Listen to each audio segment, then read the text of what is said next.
So, hello, good evening, and a very warm welcome to all of you.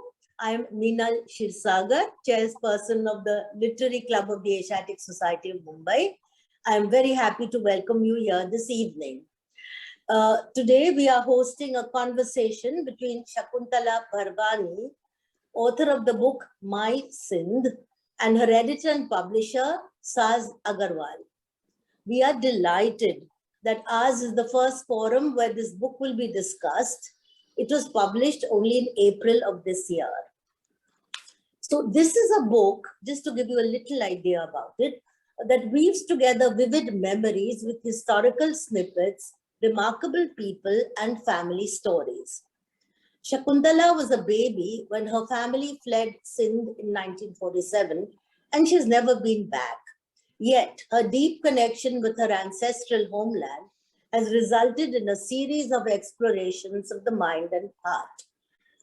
Through her wit and insights, we will enjoy absorbing essential aspects of a lost culture, and especially because her interlocutor is her friend and editor, Saz Agarwal, who is recognized for her work in the field of Sindh studies. Thank you very much, both of us, for joining us on this platform today.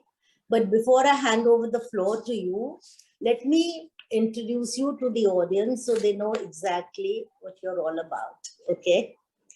So, Dr. Shakuntala Bharwani has been with the Maharashtra Education Service since 1973. She taught English language and literature, first at Elphinstone College and later at the Government Law College. She has also been a guide and mentor to students working for their MPhil and PhD degrees. She says she has never retired and is still in government service working part-time. Wow, that's quite something, Shakun. She has written and edited many textbooks which have been selected and prescribed for students of the university. Her textbook, titled Law and Literature, has been a prescribed text for law students of Bombay University since 2004. Her novel, published in 1996, Lost Directions, was recommended reading for the Department of Cultural Studies at London University. Her monograph, Nissim Ezekiel the Poet, 2004, was commissioned by the Sahitya Academy in New Delhi. Her academic career, to give you just a little, very brief description, took a quick start when she topped the MA examination in English at Calcutta University with the first class first. And in 1985, she went on to study at the Exeter College in Oxford, where she did a 6-week course in the 20th century novel. In 1990, she was awarded a British Council visitorship to Downing College at Cambridge, where she spent a week meeting writers and poets. In 2001, she was selected by the United States Educational Foundation in India as a Fulbright teacher to the USA for 4 months. There, she was attached to City University in New York, but she also attended and led seminars at various public universities in the state. Her book, My Sindh, Travel with Me to the Beloved Homeland, her latest book, was published in April 2021 and was written during the COVID corona period. It has already received several reviews, and critics have praised it because it combines information with a subjective tone, and it is intensely readable for its subtle touches of humor. So there we have Shakuntala. Thank you. To tell you a little about Saz Agarwal, she's an independent researcher, writer, and artist who lives in Pune. Her body of writing includes biographies and translations, critical reviews, and humor columns. Her books are in university libraries around the world, and much of her research contribution in the field of Sindh studies is easily accessible online. Her 2012 Sindh Stories from a Vanished Homeland is an acknowledged classic. With an MSc from Mumbai University in 1982, Saz taught undergraduate mathematics at Ruparel College, Mumbai for 3 years. During a career break, she had a baby and she established a byline as a humor writer. She was appointed features editor in the Times of India in 1989, where she launched Ascent, the highly successful HR pullout of the Times of India group. From 1998 to 2006, she was HR and quality head of CCOM, an international technology company based in Pune. As an artist, she is recognized for her Bombay cliches, quirky depictions of urban India in a traditional Indian folk style, as well as a unique range of offerings at the annual Art Monday event in Pune. Her art incorporates a range of media and, like her columns, showcases the incongruities of daily life in India. So here we have Saz Agarwal. I now hand over the proceedings to both of you. Saz, would you like to start? Hi, everyone. Thank you very much, Meenal, for your very generous introduction. And hello, everyone. It's lovely to see you all here. I'm a little overwhelmed because I can see people here from all around the world, including, I just noticed Zulfikar is here from Sindh, and he's the one who actually took this photo of, which you can see on the cover of Dr. Bharwani's book. Now, because I want to go straight into the first chapter of your book, which has some lovely stories about animals and people, interesting places. And I want you to tell us, why have you started with crocodiles? Thank you for inviting us for this program at the Asiatic Society. Thank you especially, Meenal. I know that you've taken a lot of trouble and a lot of work. Thank you, Saz, and thank you all for being here. It's so wonderful to see so many. Yes, I loved this idea of the crocodiles, and I didn't think of the crocodiles much until my brother kept on reminding me about the crocodiles and the visit to the Calcutta Zoo. So this is a picture of Mangho Pir, which is about 15 kilometers away from Karachi. The Saint Mangho is supposed to have arrived here when he was being badly treated by the Mongols, and the crocodiles appeared to save him. And the large crocodile is called Mor Raja. This crocodile is supposed to be there since the last so many years, and the other crocodiles are supposed to be his progeny. Also, what is wonderful about Mangho Pir is that there are hot springs there, and these hot springs have curative powers. So both Muslims and Hindus come here to pray and to bathe and be healed. So this was something that really enchanted me, crocodiles being worshipped, and my brother remembering those crocodiles. So I decided to write about this. So Shakti, it's not just crocodiles, you've also got camels there. And, can you tell us something about why you've done camels in this book? Yes, the camels came to my mind again because my brother would love to go to the zoo every time I visited Kolkata. And he would say, Nana would take me on the camel back, and we would go around seeing his fields, and his people would bow down to him. And he would tell me that the camels of Sindh are so much better looking than the Arab camels. And Sindh being part desert, it is easier for camels to move fast, whereas horses slip. So this was most interesting, and I wonder how he remembered all those stories. So I thought I would start with that. And when you talked about your grandfather, your Nana, and not the camels on his land, can you tell us something more about your grandparents? Yeah, my Nana was landowner, a zamindar in the village of Bhiria. That's my grandfather's picture there. They were staying in Bhiria in Nawab Shah, and my brothers remember that at his home in Bhiria, he also had a cellar, and they loved running up and down and looking at all those bottles in the cellar.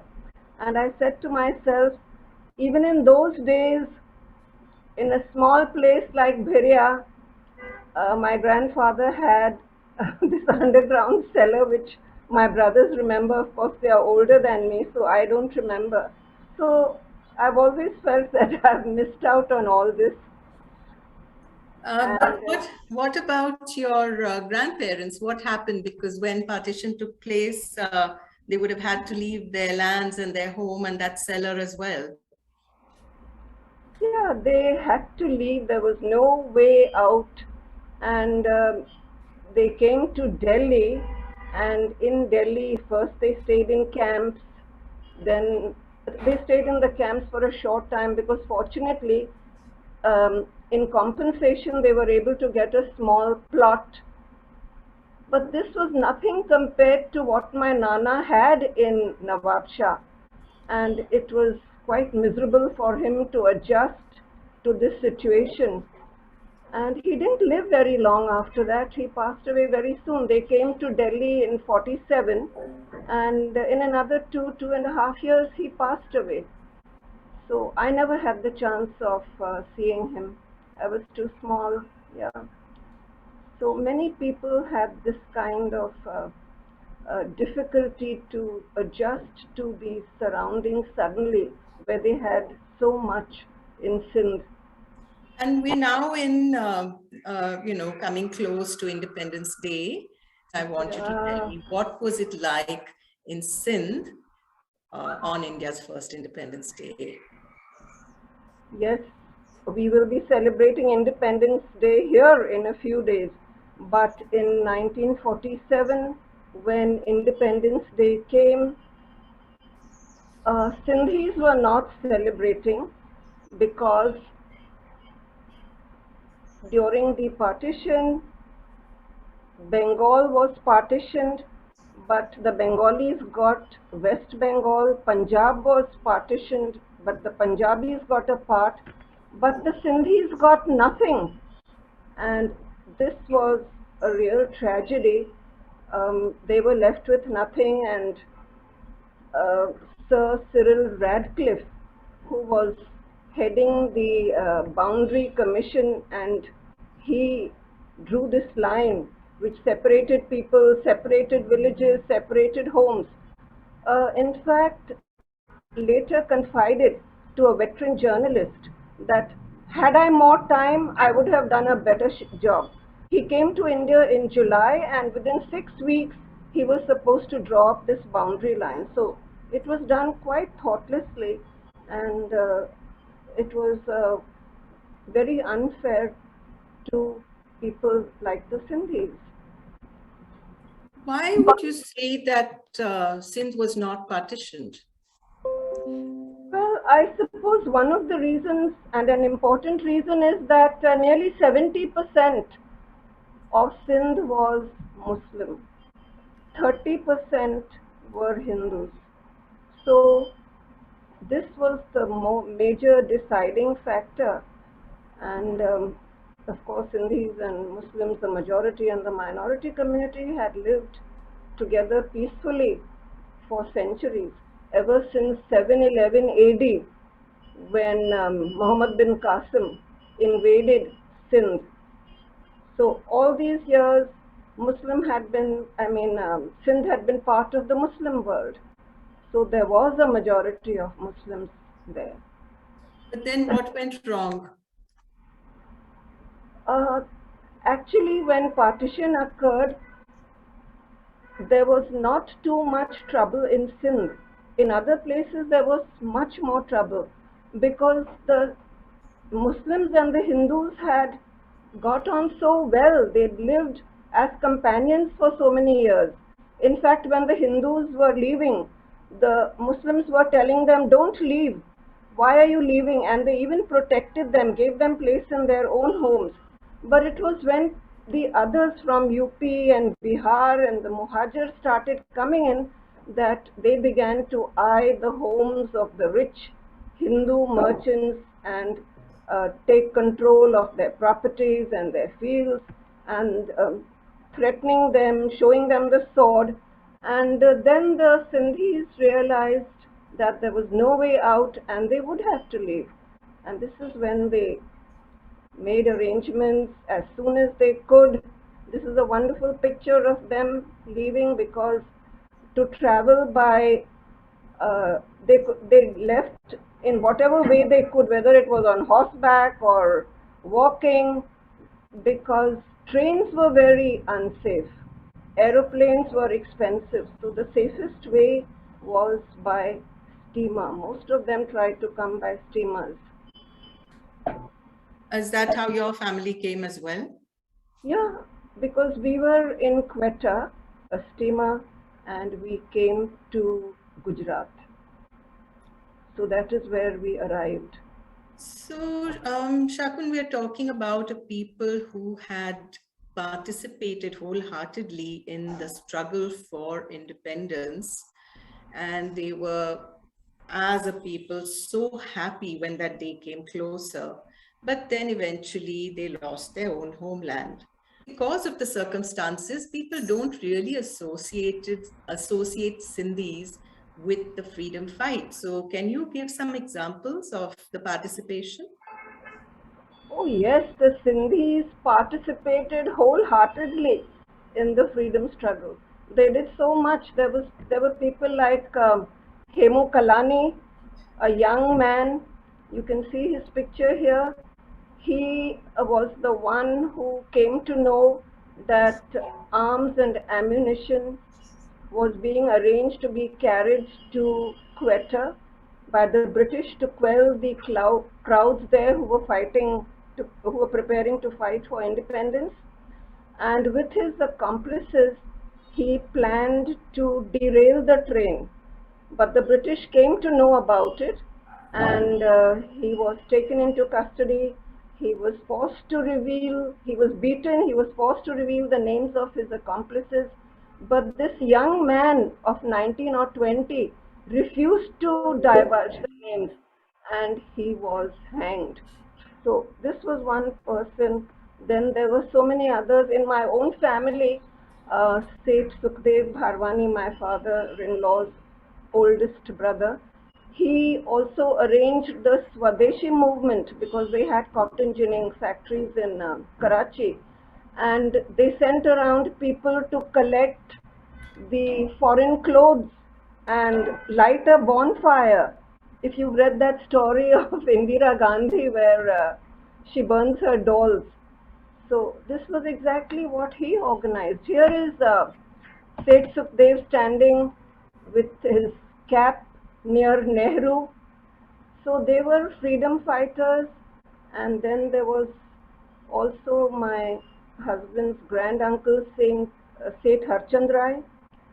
He played an active part. There was K.R. Malkani. There were innumerable Sindhis who did so much in the way of money and all kinds of support. So even Seth Harchand Rai, who was president of the Karachi Municipal Corporation, he did so much. Then this is Bhai Pratap, who gave money to support the fight for freedom. He was a rich Sindhwarki who also helped people when they arrived after partition, homeless over here. Here, this is Gandhi visiting Sindh. Yes, and Seth Harchand Rai is there also in this picture, sitting next to Gandhi. Yes, sitting next to Gandhi. So will you tell us something about him? Yeah, Seth Harchand Rai. Sorry? He is a relative, right? He's from your family. Yes, he's my husband's grand uncle. He was president of the Karachi Municipal Corporation for 33 long years, and he's often referred to as the father of Karachi. And he did so much for the Karachi Municipal Corporation that the British Commissioner, Mr. Hudson, planned a statue for him to be placed at the entrance of that grand Karachi Municipal Corporation. So this statue was placed. And also another thing is that Seth Harchandrai was elected to the Legislative Council in Delhi. And when the Simon Commission came to Delhi, he was called by Lala Lajpat Rai and so many others to show his protest. And he wanted to protest against this voting by the electorate being separate for Muslims and Hindus. So I'm just naming a few people. There were so many others who gave their life and their money and their blood to Sindh. But today they are not remembered at all. So this is what, yeah, and then another thing is this headless statue of Seth Harchandrai. In fact, I saw this picture in the Dawn newspaper, and the article was written by Akhtar Baluch from Pakistan, and I felt so sad at seeing this headless statue, and I decided what happened. And I came to know that the statue had been desecrated, the head lopped off, and the statue was lying in a godown in the Karachi Municipal Corporation, and the family has been writing letters to say that the statue should be repaired and placed in a proper position, in a proper place. But of course nobody has paid heed to that in Karachi. Yeah. So we lost everything. We lost our heroes. We lost everything when we had to leave Sindh. What you also talked about your visit to Kutch and what happened to you there, being close to Sindh and the museum. So will you tell us about both these things? It was lucky that we were able to visit Sindh along with some friends who are present here today, I think in the audience. And Shakun, you just said we were lucky to be able to visit Sindh. Now, I know this was wishful thinking. Yeah, I know. Yeah. It was because I felt I was in Sindh because, you know, from that Kalo Dungar hill in Kutch, you could see Karachi, and the guide told us that there is Karachi, you can see the lights. So I've always thought that I've seen Sindh. And also during this trip, we visited the Shamji Museum, which had the whole history of the freedom movement and the people of Gujarat who had participated in the freedom struggle. It was so well maintained and beautiful, and I thought to myself, if we had Sindh today, this is what we too would have done. Whereas our children don't know about Sindh, and I have learned something only because I have started studying about Sindh recently. So this was a very emotional moment for me when I visited this museum. You've mentioned about the warm relationship between the Hindus and Muslims of Sindh. So can you tell us something about how that happened? Yeah, Sindh, strangely enough, as I said, since 711 AD, when Muhammad bin Qasim invaded Sindh, conquered Sindh, it became a part of the Muslim world. And the relationship between the Hindus and the Muslims continued, and it was quite cordial. The Hindus were never treated as second-class citizens. They were the merchants, they were wealthy, and the wonderful thing was that there were many who came through the northwestern passes into Sindh. They came from Afghanistan, they came from Multan, but I think, among the most important people who came were the Sufis. Suf means wool, and these Sufis, wearing their simple woolen shawls, had a strangely strong influence on the Sindhis and on the Hindus and the Muslims. And the Hindus and the Muslims, many of them were Sufis. They prayed together. The Hindus visited the dargahs of the Sufi saints, and the Sufis and the Muslims visited the dargahs too. And together they prayed. And what I also think about very often is that even now many Sindhis visit the dargah at Ajmer. They are followers of Sufism. And also recently I went to visit a friend, and in the other room I heard a chanting of Allahu, Allahu, Allahu, and I said, oh, there's no masjid nearby. And I asked my friend, who's chanting? And she said, oh, my mother-in-law. That was the chant given to her by a Muslim peer, by a Sufi peer. So she chants. And at home too, in my own house, when my husband was under pressure, Indru would chant Rasya Dastagir, Rasya Dastagir. So we have still continued that tradition of Sufism because Sindh was exposed to so much. So Sufism is a way of life for many of us still, even now. Right, that was lovely. Thank you, Shakun, for sharing that. A little bit of the historical reasons why the Hindus, after they came and settled in different places, of course, it was partly their spirit and their strength to move on and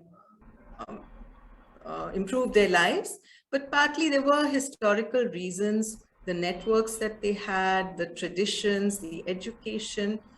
And I wanted to ask you to tell us, this picture is a picture of the Amils during British times. Yeah. So who were the Amils?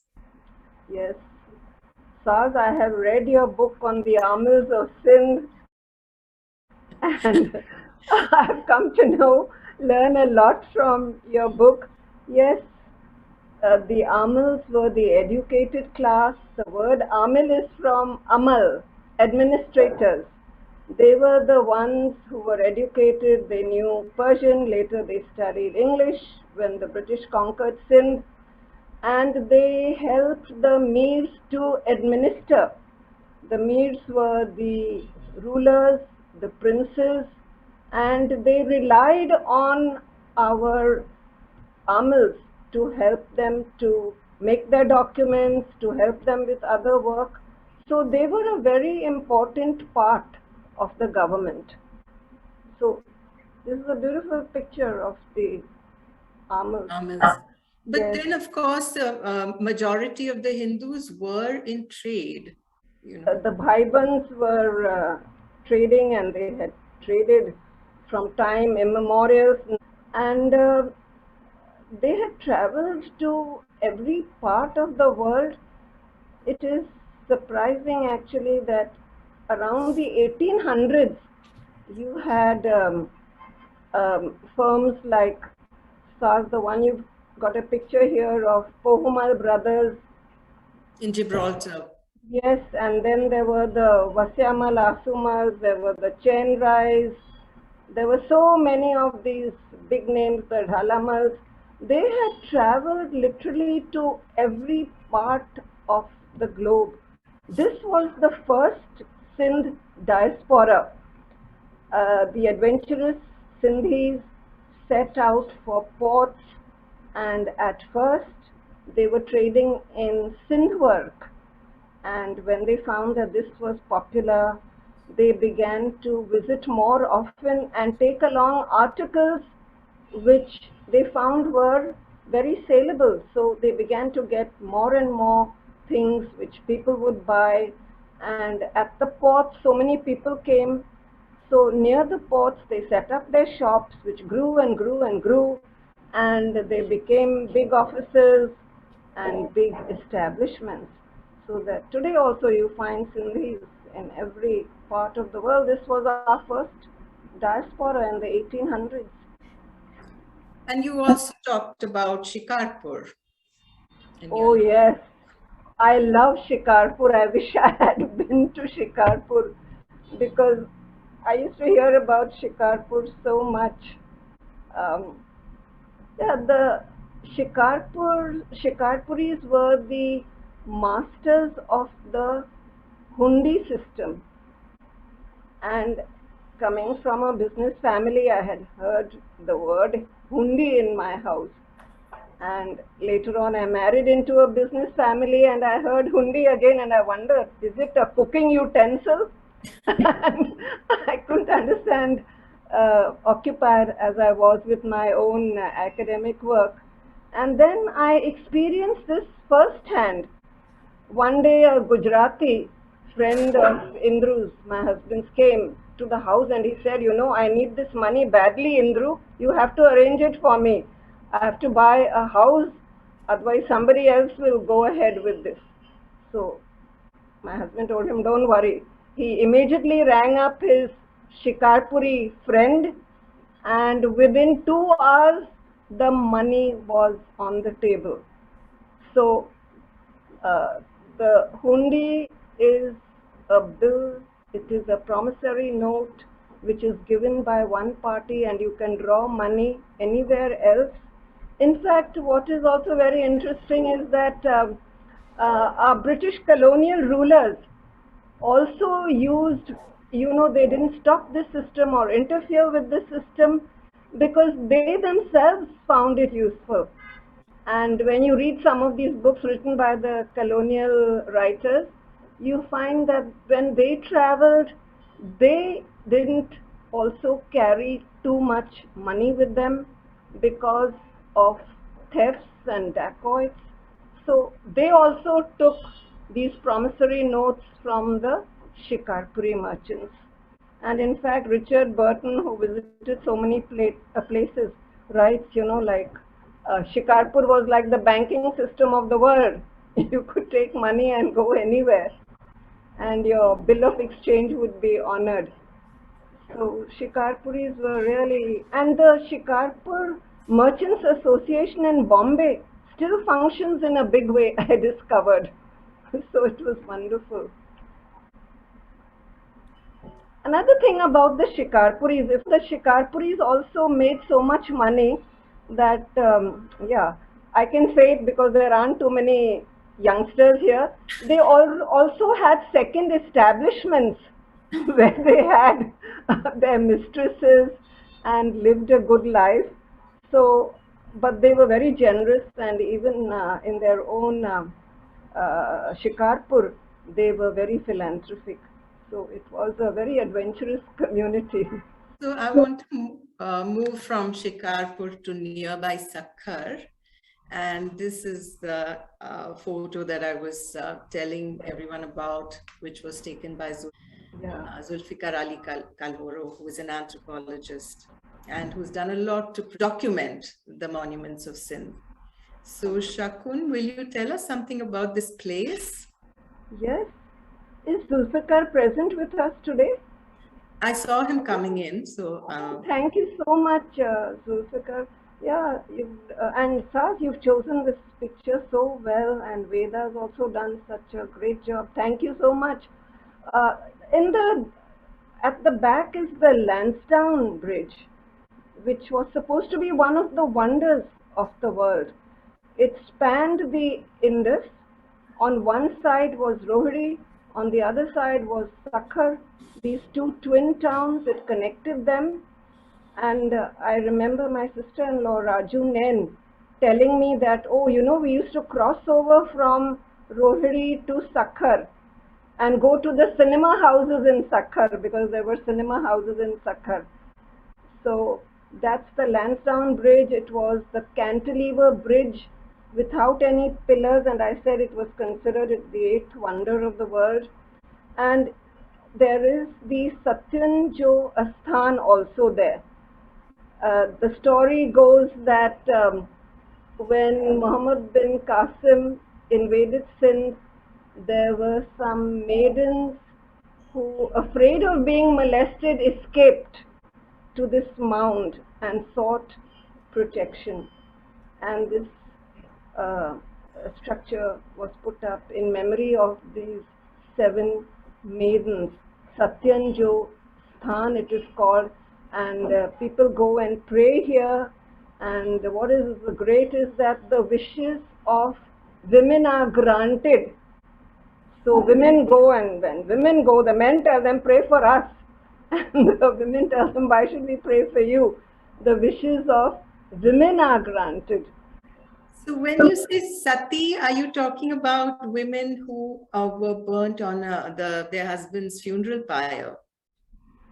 No, actually, that is one meaning. But here, sati means, you know, like Sati Savitri. So sati here means a maiden, a girl. That is why they escaped, afraid of being molested. So a sati is an innocent girl. That is why it's called Satyanjo Sthan. So I think Sindhis also have a lot of value for their nyanis. Oh yes. Nyani, what is, can you tell us the concept of nyani?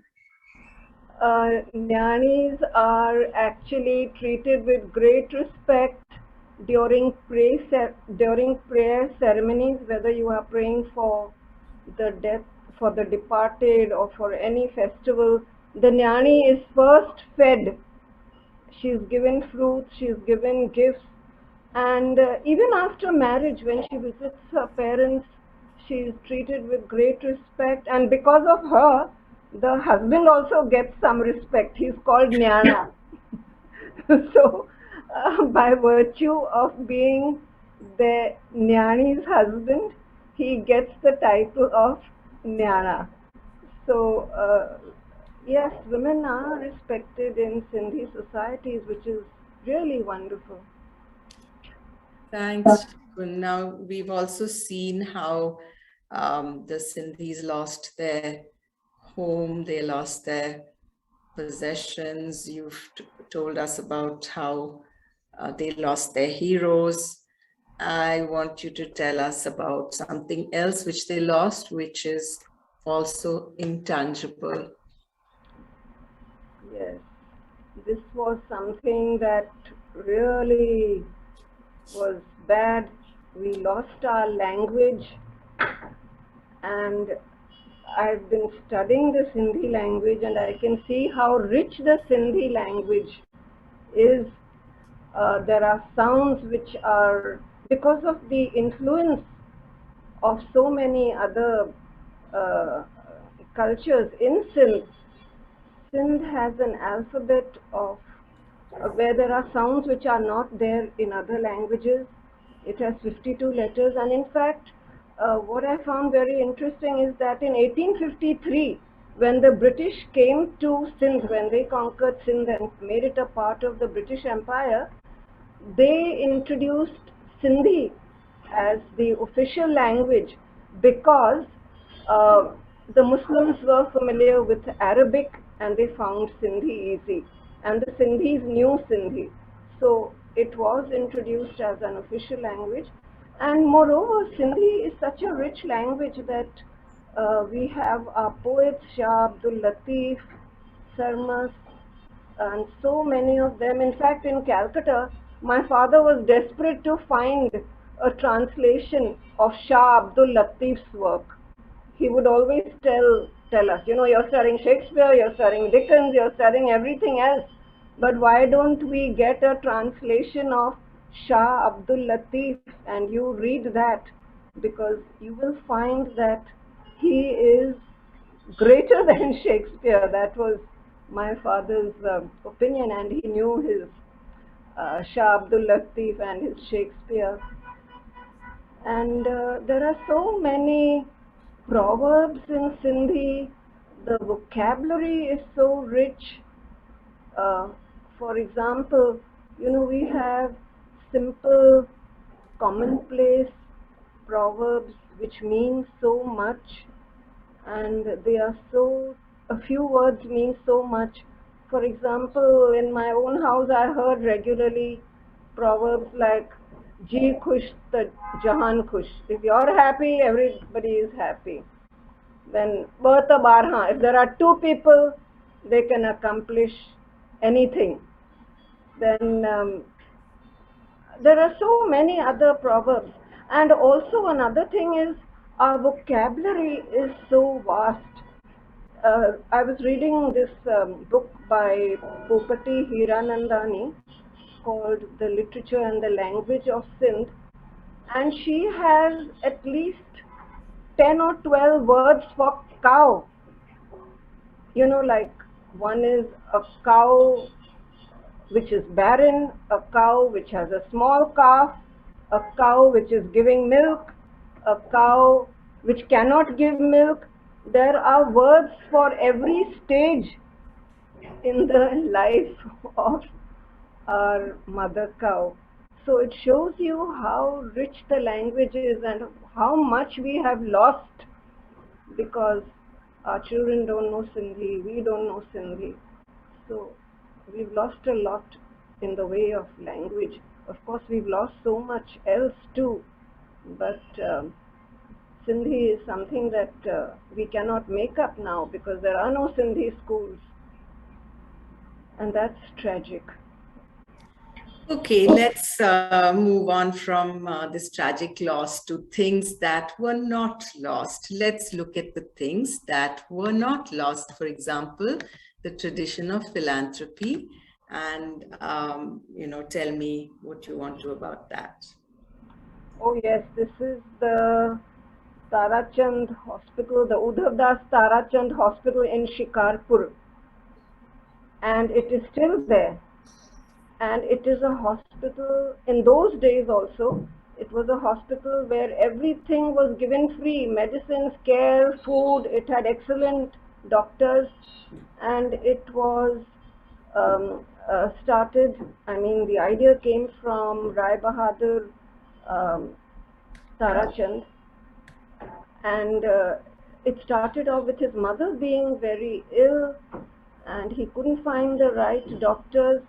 So he contributed 1,00,000 rupees, which was a big sum in those days. And then he also collected money from other philanthropists, from Bhaibans and Sindhwarkis, and he set up this hospital, and it's there today also. It had its statue in the front, but now the statue has been preserved in Hyderabad. Yeah, this is a case, you showed us your Harchandra statue was beheaded, but I believe this statue was taken away and preserved for safekeeping when statues were being destroyed, and it's kept in a museum. Yeah, that's a great thing. It's kept in Hyderabad, I think. Yeah. I think so, Jamshoro maybe. Yes, Jamshoro, Hyderabad. It's preserved over there, you're right. Yes. And then coming to somebody your family saw building something, do tell us about that. Yes, I can't forget what the Hyderabad Sindh colleges have accomplished, but yeah, it's interesting to know this story because I remember it so well. When my family came from Sindh, the whole family stayed in Nutan Nagar, opposite the Bandra railway station. They were all cramped in a little place. And my uncle, Justice Jail, and of course he wasn't a judge then, he and his wife went around looking for a place where they could build a house. And after roaming around, they found a plot in Bandra. And Bandra in those days was really the back of beyond. And cows and pigs used to roam around. And my grandmother, of course, used to say, "Who wants to go to Bandra?" But it's like a jungle. But they couldn't afford anything more, so they bought this plot and they started the construction work. And soon they found another person who was also roaming around like them and trying to find a place. And then they found this man negotiating a plot just opposite their plot.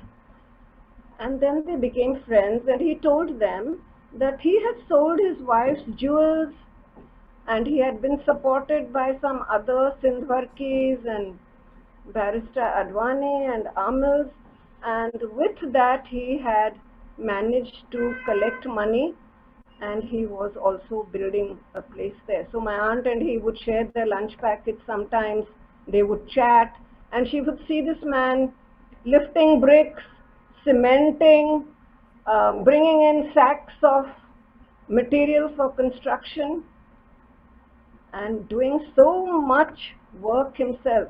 Who do you think this man was?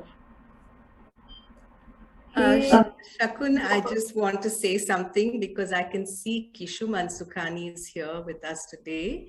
And, you know, when I interviewed him, he told me about his uncle, the person you're talking about.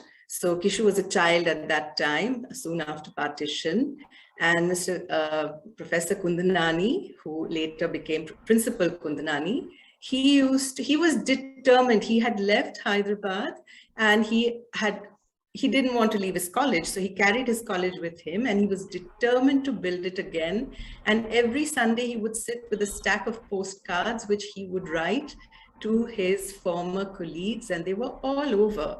You know, there was somebody, I mean, because they were people who had lost their homes, so they were struggling, and he would write and tell them, just wait, you do what you have to do now, whether you're giving tuitions or you're helping in your cousin's shop or whether you're frying tikkis to earn a living, but I will call you back soon. And he did. And Shakun, you want to carry on and tell us about him? I'm just going to pull up a picture of his. Give me a minute because I want to tell you about this picture also. You can see this college is started by a band of so-called refugees, Sindhi refugees, and he's standing in front of a banner where it says Kannada Association. So he's speaking at an event which is nothing to do with Sindhis. It was National College, the first. Would you like to carry on with the story of the first student? Yeah, you tell it, Sas, because I know you've also written about this. This is from Kishu, and you know, it's been written about before. The first applicant to the college was a Muslim, Shakir Gaya. And the board was a little wary that, oh, we lost our homeland because of them. And Principal Kundanani, he said, this is National College. It's got nothing to do with what your religion is. And he joined and he became his favorite student. And later he also taught in National College. Wonderful, yes, I know. So I want to also show you this board of the DG National College in Hyderabad. This photo was sent to me via Aslam Khwaja, who lives in Karachi. And it shows the principals of National College Hyderabad. And the last one, I think you will recognize his name, Shakun. You want to tell us about? Yeah, the last one is Hiralal Bharwani, my husband's uncle. He was the last principal before partition. This is his picture.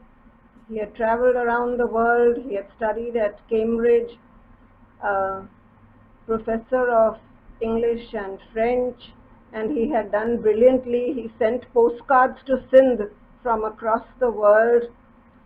And after partition, he came to he came to Delhi, and this was something that made him very unhappy. He in spite of being such a brilliant man, and some people still remember what a great teacher he was, and his lectures were attended by every single student. They looked forward to his lectures. But in Delhi, he died of a broken heart, and he couldn't take this new situation. So there were people like this in Sindh, highly educated. He was a member of the Bhaiban Club, Sindh Club, uh, um, a Theosophist, a Freemason. There were people like that in Sindh. He was not the only one, but after partition, everything had to begin all over again. So there were some people who could understand this, but there were some who couldn't, and he was one of them. Thanks, Shakun, for telling us about this very interesting person.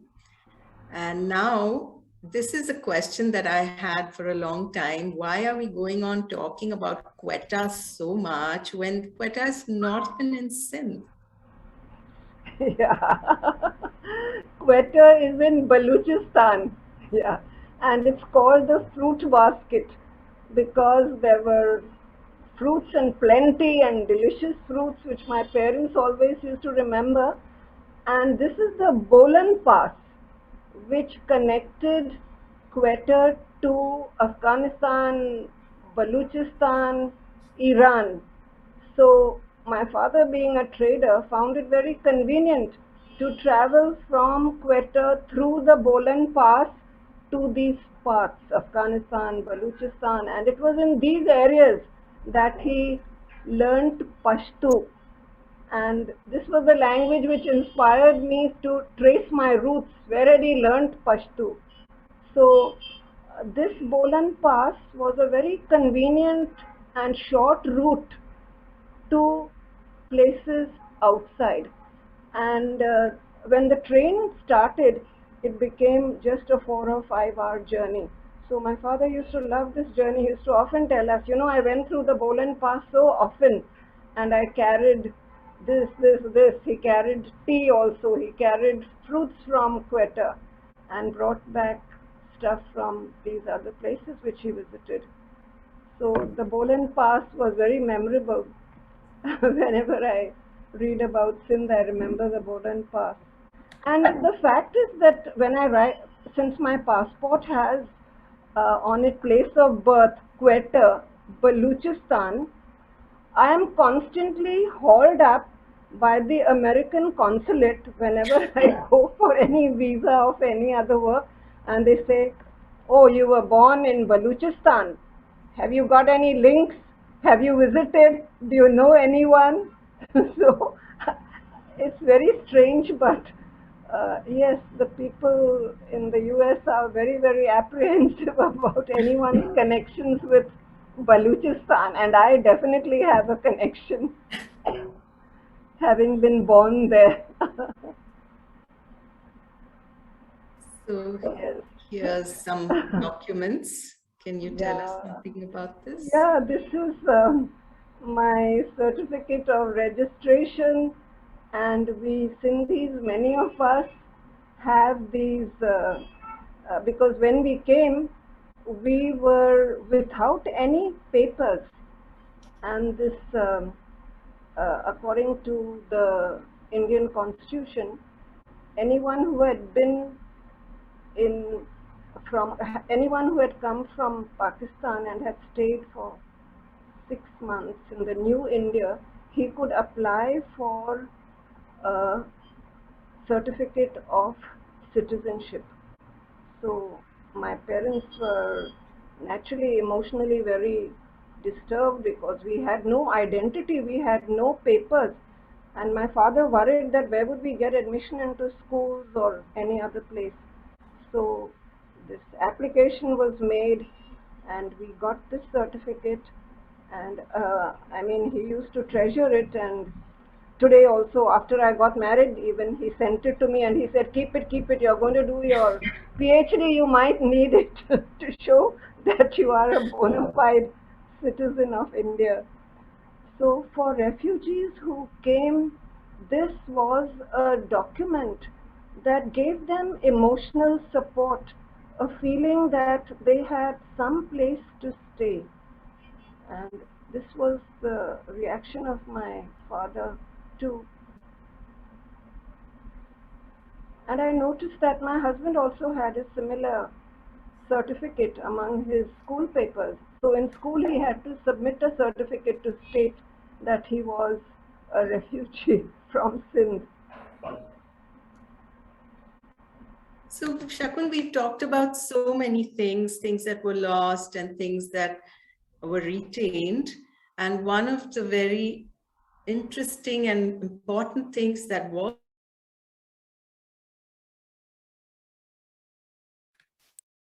was, of course, Sindhi food, Sindhi recipes. And I thought that of all the lovely parts of your book, and I should say before I step out that I thoroughly enjoyed working with you on the book. I loved your stories. Some of them made me laugh. Some of them taught me things. And the one I'm going to ask you to read now, if you don't mind, is about Sindhi mutton. I'm so glad you let me include this in the book because I was in two minds. And the surprising thing is that uh, when my book was published by you and people began to read it, I thought I'd get erudite questions, like academic questions on the history of Sindh, on partition. But instead, in my email, I was getting questions on Sindhi mutton. And people asking me to explain what Sindhi mutton was. I found this very funny. So, yeah, of course, we are all interested in food, and after this, we'll be rushing out for dinner, I'm sure. But there's another little story, if you don't mind, I'll relate it briefly. Um, my husband used to know a person called Dr. Sayar, who was chairman of the Bhabha Atomic Energy at Trombay, Bhabha Atomic Energy Institute, this absolutely top institute for nuclear research. So Dr. Sayar was director, and one day he came to my husband and he said, this place has the top canteen also. So Dr. Sayar came to Indru and said, Indru, what does this mean? I've received a letter and it states that the canteen food is excellent, but it's not mutton that your canteen is serving. It is horse flesh. Sack the manager of the canteen and get a new manager who knows about Sindhi mutton. So obviously after that there was a discussion, a round table conference almost on Sindhi mutton, and in which I participated also. And yeah, so this was it. It starts off with my niece coming to Bombay and my brother, who's a great businessman and a great traveler. He writes to me from Canada that my daughter is coming. So as soon as my niece arrived and we pick her up, Tina happily announced, Auntie, Dad said I must learn something about Sindhi culture from you. He says you know everything. So as soon as we reached home, I rang up my cousin Kamal and I told him, what instructions have you sent me through your darling daughter? I must teach her something about Sindhi culture. First, you are shirking your own responsibility, and secondly, courses in Sindhi culture are taught over a period of 2 years, not 2 weeks. Oh, you are the professor, sis, and you know everything. I was born in Calcutta, schooled in Panchkani, flew off to Ohio, moved to Dubai, then went to Hong Kong, etc., went to Singapore, and then I married a Bengali wife. I scolded him. He's 2 years younger than me. You should know about Sindhi culture. Your blood is Sindhi and you were born to Sindhi parents. And then he tells me, I'm sure in all the various places I have stayed in, my blood has got diluted. I will be soon heading to Texas. As my Sindhi partner says, the property market there is booming, so I must go and study that. So I said, okay. What do you want me to teach her? Oh, teach her anything, he said. Don't you remember how you taught me to buy Sindhi mutton? Teach her that. Oh, I said, you mean Sindhi mutton is a part of our culture? Of course, it is part of our heritage. I was in New York, in the Indian area at Jackson Heights, when a man came to the butchery and asked for Sindhi mutton. I thought the butcher wouldn't understand anything, but the fellow smiled and replied, yes, of course, sir. We have tender mutton chops cut the way Sindhis like. He was obviously familiar with the special Sindhi cut and quality. Oh, I said, if that's all you want her to learn, then just take her to Jackson Heights. Why are you asking me to teach her that? But he continued, I remember that day when uncle, your dad, was not feeling well and he wanted to eat forte jotivan. No, that is mutton cooked in elaichi, in cardamom. He felt it should be good for his sore throat and his fever. So we went to the new market and told the butcher, "Adha kilo mutton do," and he instantly packed up a parcel of mutton and handed to you. You grabbed it and gave it back to him and announced authoritatively, "बकरी का नहीं, बकरे का. ये जल्दी वापस ले लो and बुढ़े बकरे का नहीं, छोटे बकरे का दो और chops काट के दो." You were 14 and scrawny and skinny. I was 12. The butcher laughed shamelessly and he took the parcel back, got the cut you were pointing to. He cut it exactly the way you wanted and he handed it to you. When we came home, your dad said that was the finest mutton he had ever eaten.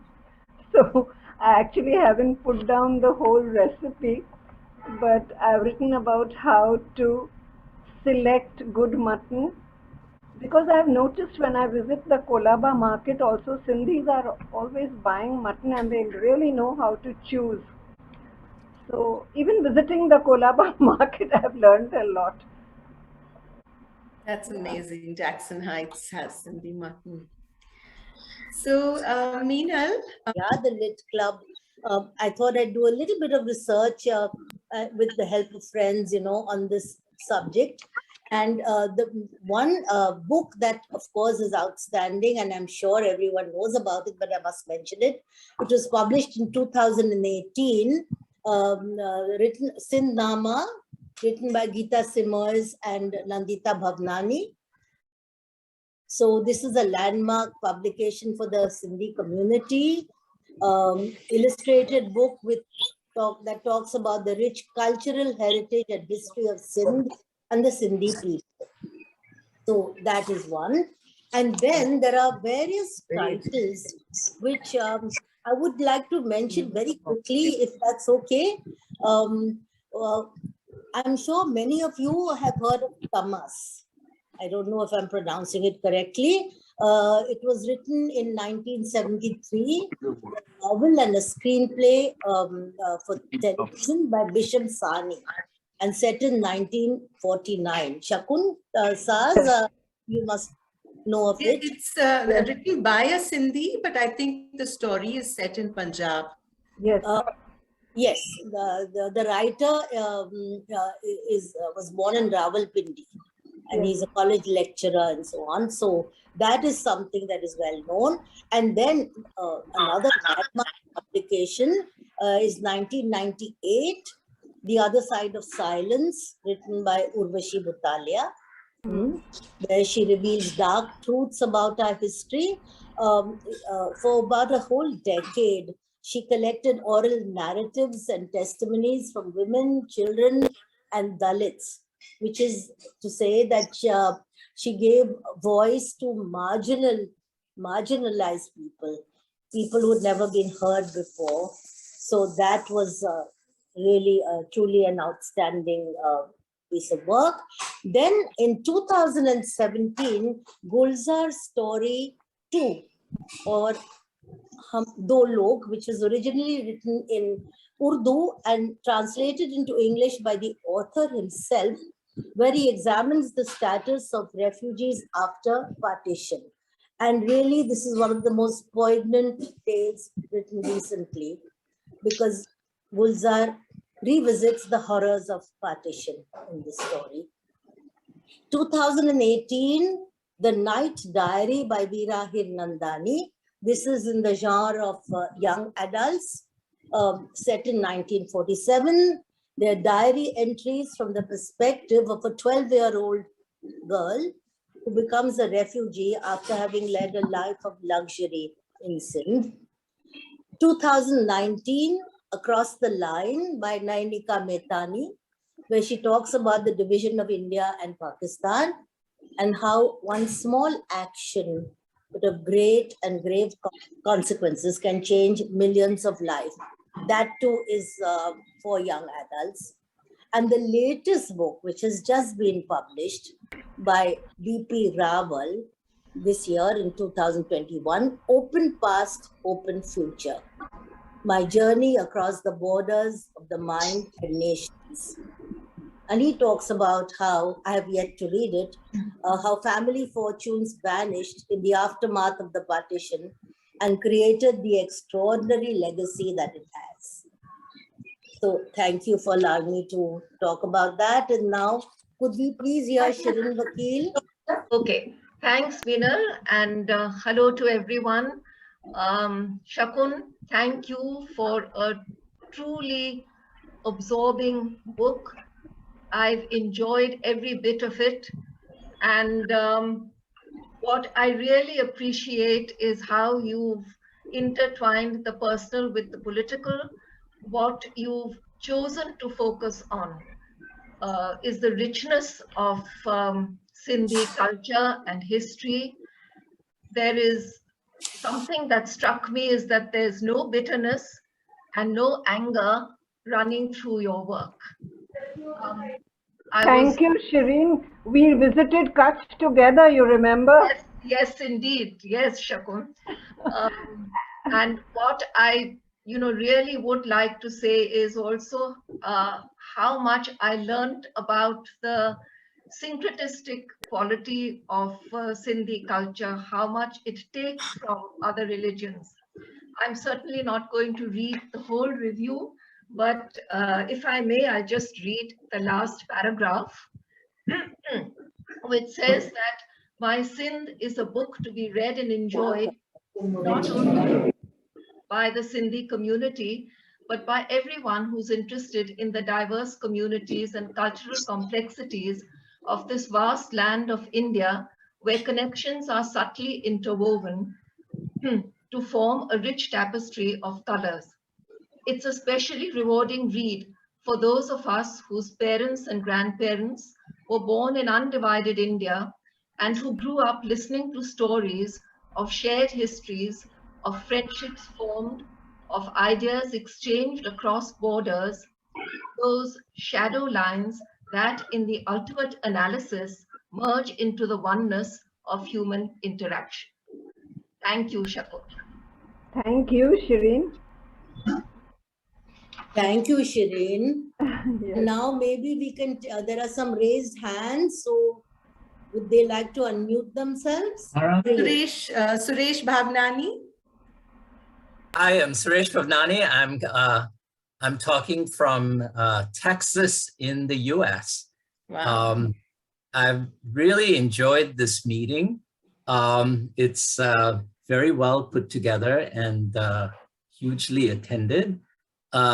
Shakuntala, thank you so much for the wonderful work you've done.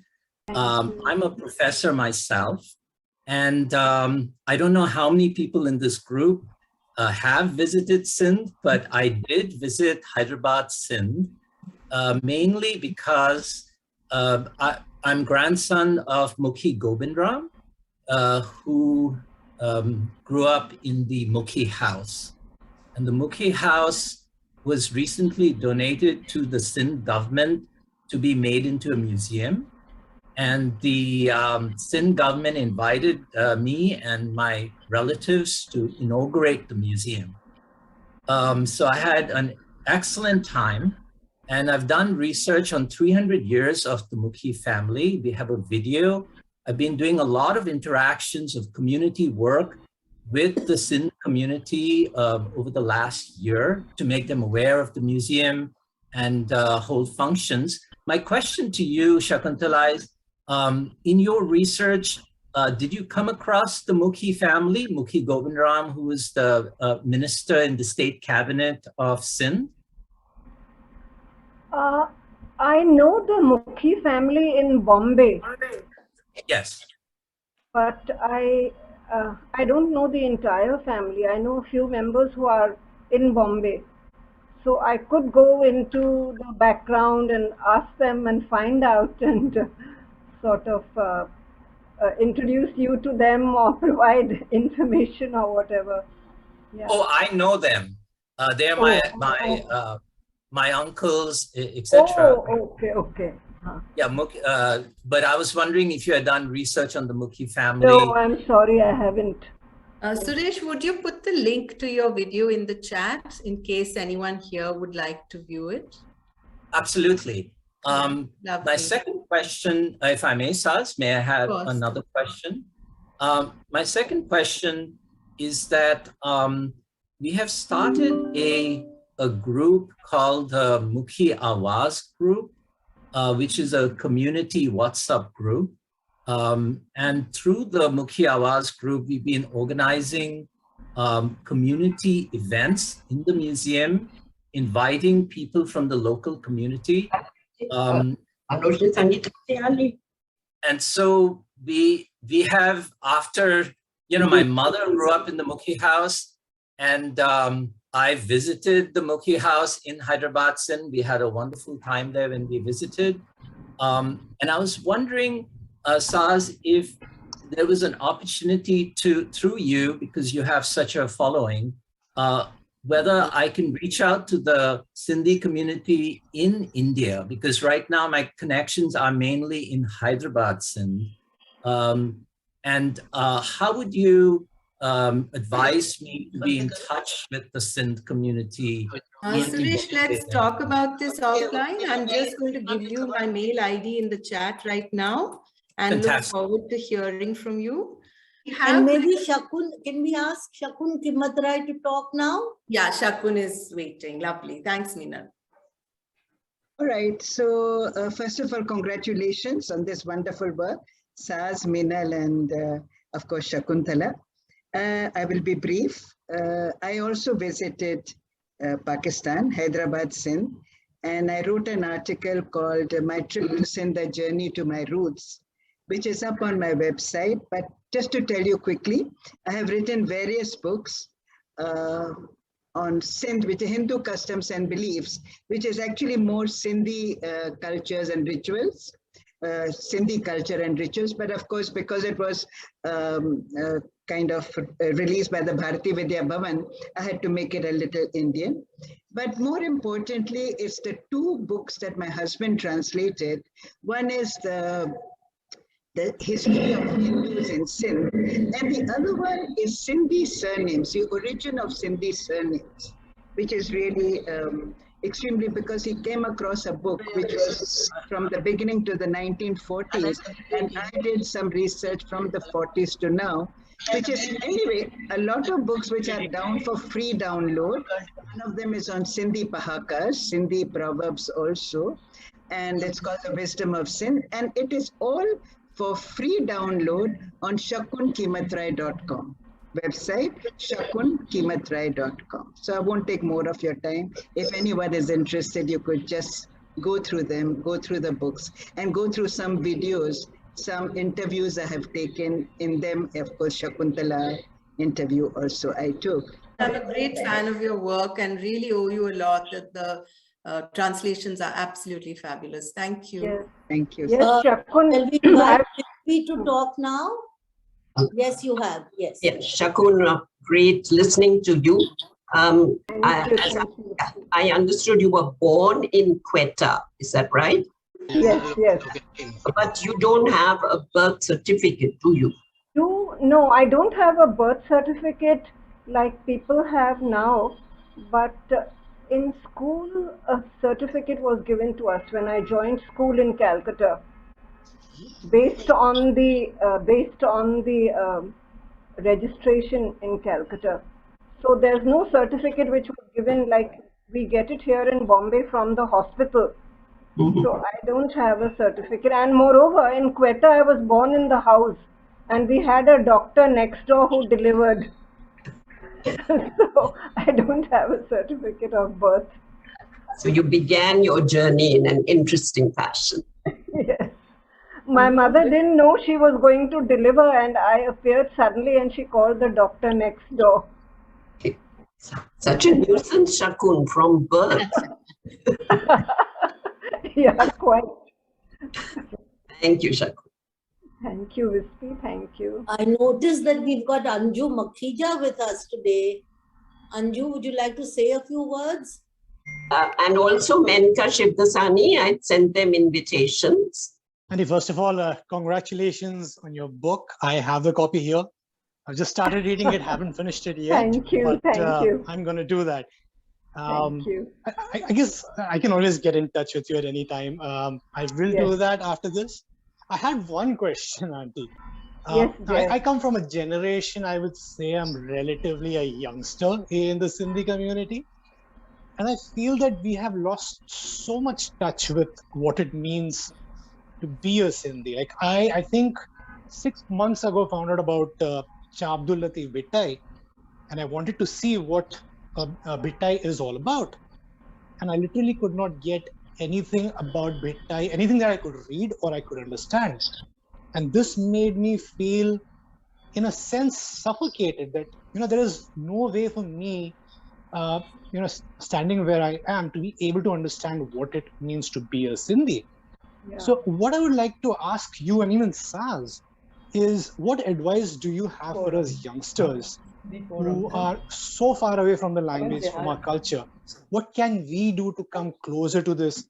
Other than, of course, reaching out to you, to Saz, to talk about this, what else could we do to figure out what being a Sindhi is? I just saw Zulfikar has put a link to his book on the chat. So take a look. Maybe that will help you to start. There's so many, when you have this kind of feeling of being helpless and overwhelmed, I think one small step at a time, and with the kind of enthusiasm and energy you have, I'm sure you will get there very soon, Jay. Jay, you stay in Holland, don't you? I do, yes. And I suppose in Holland it's not very accessible to you. But thank you so much for attending. Thank you. Anju, would you like to unmute yourself and say something? Yeah. Hi, everybody. Hi, Anju. Hi, Anju. I already told Shakun this is a wonderful book full of humor. And of course, being a writer, she has put her soul and heart and above all her style into it, which is what I like about it. So congrats, Shakun. And of course, Saz for putting it together. No, my question that I put earlier, what about the younger generation? I was happy to see there were some youngsters here. But what does everybody feel about getting youngsters involved? It's an old question.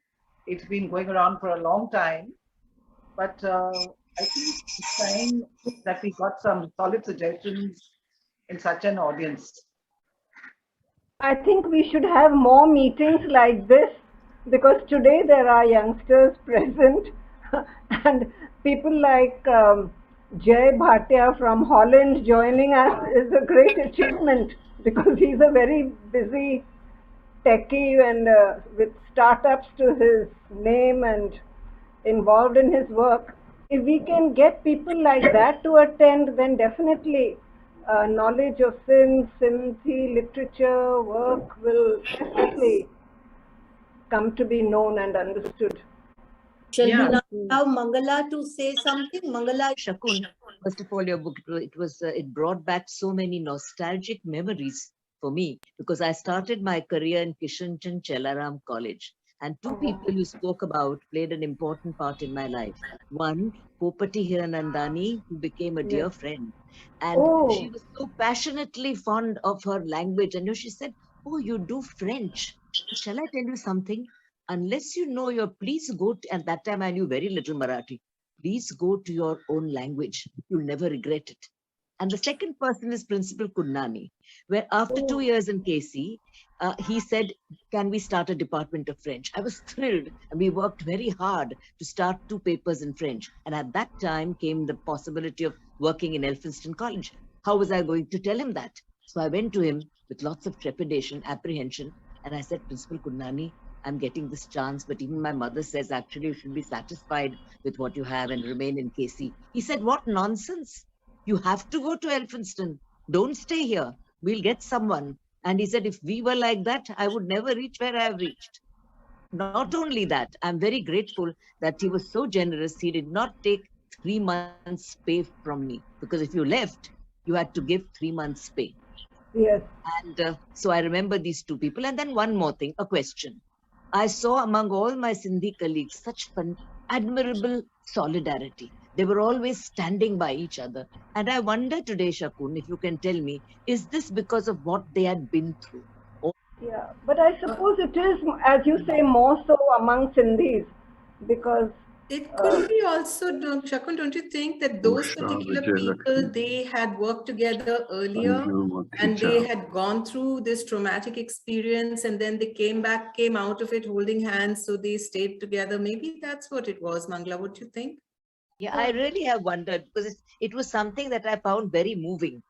Thank you for bringing that up. Yeah, I wanted to answer Mangala's question. I think it's because we lost our land. We don't have a homeland that we can go back to. So all this getting together is because of that. I think that's what that was my answer to her question. I would like to know, first of all, can you tell me, did the Sindhi suffer under the British rule? A simple answer, without going into the depth of it, is that I think the Hindus took advantage of the education with, the new system of education brought in by the British. They took advantage of the employment opportunities, and they created new trade opportunities for themselves using the British Empire. So, they made the best of it, is what I would say. So you're including Sindhis in this? I'm talking about the Hindu Sindhis. Hindu Sindhis, yeah. In my research, the Hindu Sindhis benefited enormously when the British came. In fact, before the British conquered Sindh, the Hindu Sindhis were not allowed to own any land. And it was only after the British came was that rule lifted. And my family, the Mukhi family, benefited enormously from that lifting because they were very good business people. And I have stories from my mother that are in the video that I just posted. We have a YouTube video describing how the Mukhi family interacted with the British. And one of the, and the British governor actually visited my family for dinner in the Mukhi house, in addition to Jawaharlal Nehru, who stayed for 2 nights in the Mukhi house in Hyderabad, Sindh. So the British treated the Hindu Sindhis extremely well and with very deep respect. That's based on firsthand descriptions from my family directly to me. Thank you. Thank you. Does that answer your question?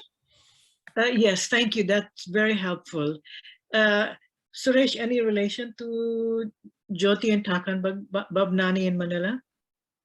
No, I'm more in touch with the Mukhi family. My mother is a daughter of Govindram Mukhi, who was in the Mukhi house that I mentioned earlier. There was mutual respect, and you know, they interacted on a regular basis. I have pictures of my family with the British governors. In fact, the British governor could speak Sindhi, and my mother met him and was very surprised that he was speaking Sindhi. And he said, we are expected to learn Sindhi to be able to govern Sindh. Is that interesting?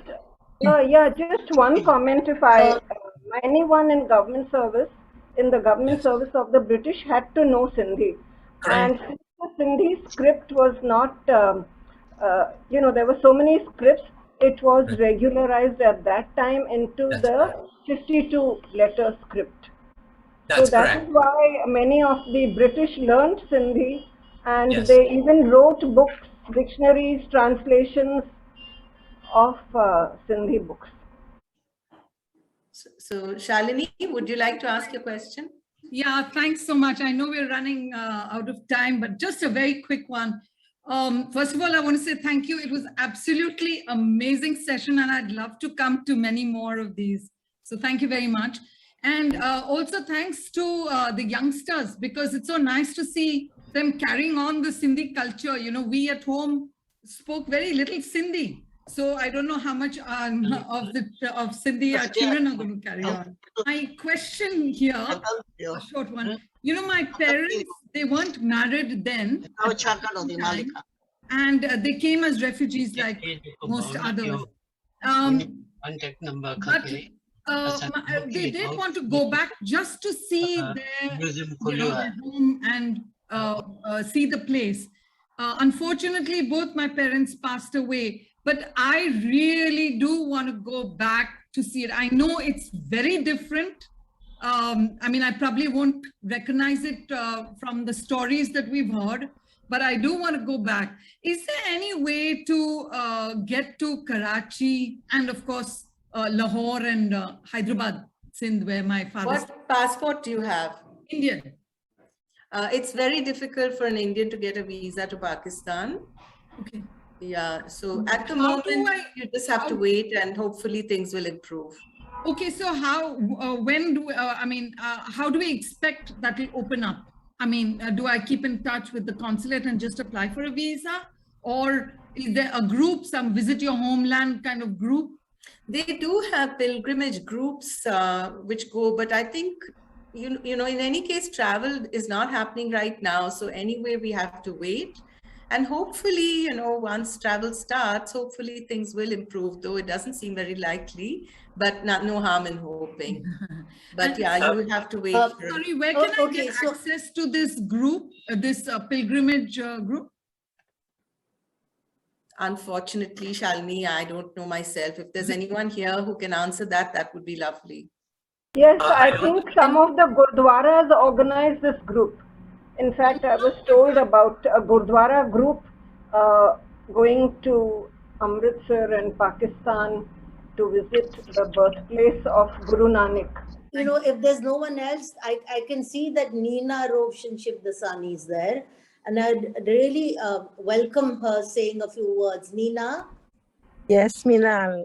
I feel I have to listen more because you they can have say so much too. Well, I feel I grew Neena, up. let me just introduce you. Isha Neena is a filmmaker and an artist, and you know, many achievements to her name. So I'd really be delighted if she said a few words. Thank you, Meenal. I must say that I grew up not knowing what it meant to belong to a culture so rich because I was able to transcend at a very early age communities, but I still know that I am a part of all this, because when you all talk, I feel an affinity to everything that is said. So I really want to thank you. Saz, you are really good at, I mean, you were really good also. So it's centered me a bit into understanding my origin, and I appreciate that. Thank you, Nina. Thank you so much. I have one more point, very quick point. If anyone goes to Sindh, you must visit Mohenjo-daro. It is a spectacular experience. And when I went to Hyderabad, Sindh, I went to Shikarpur as well as to Mohenjo-daro. You will need security. I have a contact of the culture minister who I'm in direct contact with for the inauguration of the Mukhi House. So contact me if you all want to go to Sindh, because I had an amazing experience, but you do need security when you go there. That was just a quick point. Thank you. Thank you. Thank you very much. So I'll just quickly, very briefly, just say, a formal vote of thanks. Because really it's been an extremely stimulating and fascinating evening. And, what's really special is that both of you have your heart in this story. And that's what made it especially enriching. So thank you very much indeed, Shakuntala and Saz. You put together a wonderful program. And we have really enjoyed getting a glimpse into the world of the Sindhis, which is so little known to us. And, we've enjoyed being on a journey with you through your homeland. And I'll just quote Shakuntala here in a note to the reader, members of a scattered, adventurous and brave community. So there we are. And thank you, audience, for your participation. I could see that there were many questions, comments, and everyone was so engrossed in all this that I'm really happy. And we had over 200 people attending this program, which is not often this happens with us. So it's been highly successful. Thank you very much. And I would like to thank our technical team, Dr. Shehnaz Nalwala, chairperson, who was, vice president who started the program, and Dr. Usha Vijay Lakshmi, honorary secretary, who I think is still there with us. And, we really like to thank them for their unstinting support, because without that, we would not be able to do these programs at all. Usha, I can see you there. Hi, thank you. Thank you, Usha. Thank you, Saz. Thank you all for attending. Thank you for the opportunity. Thank you very much.